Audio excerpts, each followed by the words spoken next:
Hello everyone, welcome back to my YouTube channel. Madugo ang araw natin ngayon dahil ang lulutuin natin ay dinuguan. Gagawin natin itong special dahil hindi naman loob ng baboy ang gagamitin natin kundi pork belly.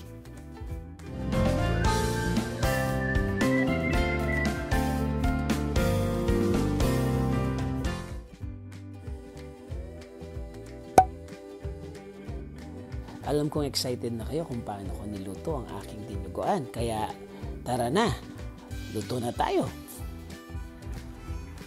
Sa mainit na kasirola, maglagay ng around 3 tablespoons ng cooking oil or ng mantika. Pag mainit na ang mantika, isunod ang 1 whole garlic na chinop-chop ng maliliit.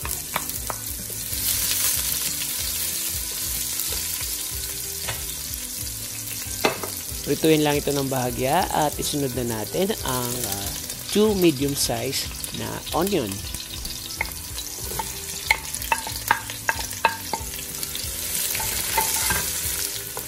Hayaan lang natin mag-caramelize ang sibuyas at isunod natin ang 1 teaspoon na pepper.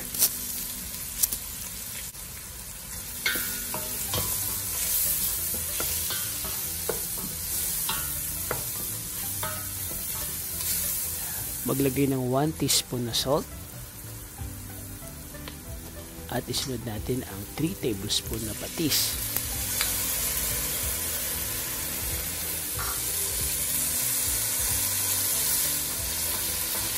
Isutay lang natin ulit for about 2 minutes at isunod natin ang 2 kilo na pork belly.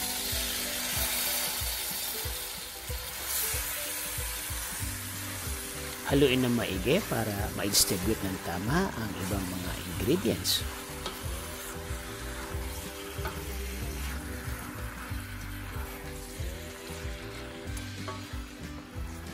I-simmer natin for about 3 minutes at haluin muli. Guys, pagpasensya nyo na yung narinig background kasi kasalukuyan nagdadasal ang mga kapatid nating Muslim. Samantala, maglagay ng freshly grind na corn pepper for about 1 teaspoon.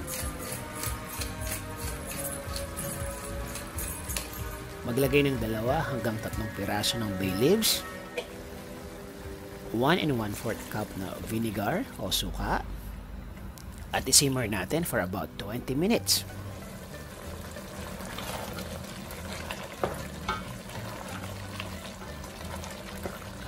At dahil nag-reduce na ang liquid, maglagay tayo ng about 1 liter na water.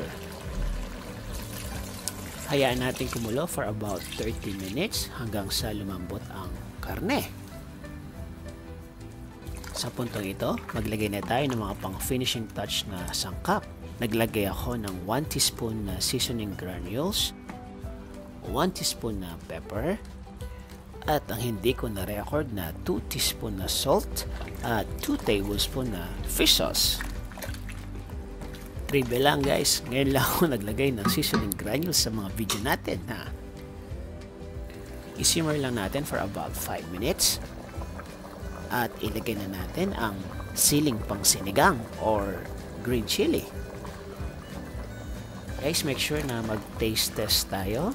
Check natin kung tama na ang asim o ng alat.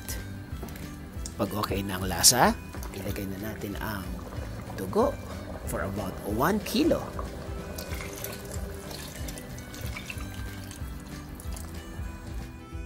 Dahan-dahan lang ang paghalo at make sure ng ating apoy ay nasa low to medium heat. I-simmer pa natin for about 20 minutes. Just make sure na maluto ang dugo ng baboy. Malalaman natin na luto na ang ating dinuguan kapag nagkulay tsokolate na ang sabaw. Guys, baka nagtataka kayo kung bakit madami ang niluto kong dinuguan. Potluck kasi ito sa party na inatenan namin noong isang araw. Ayan, kulay tsokolate na siya. Ang ibig sabihin nito, luto na ang ating dinuguan.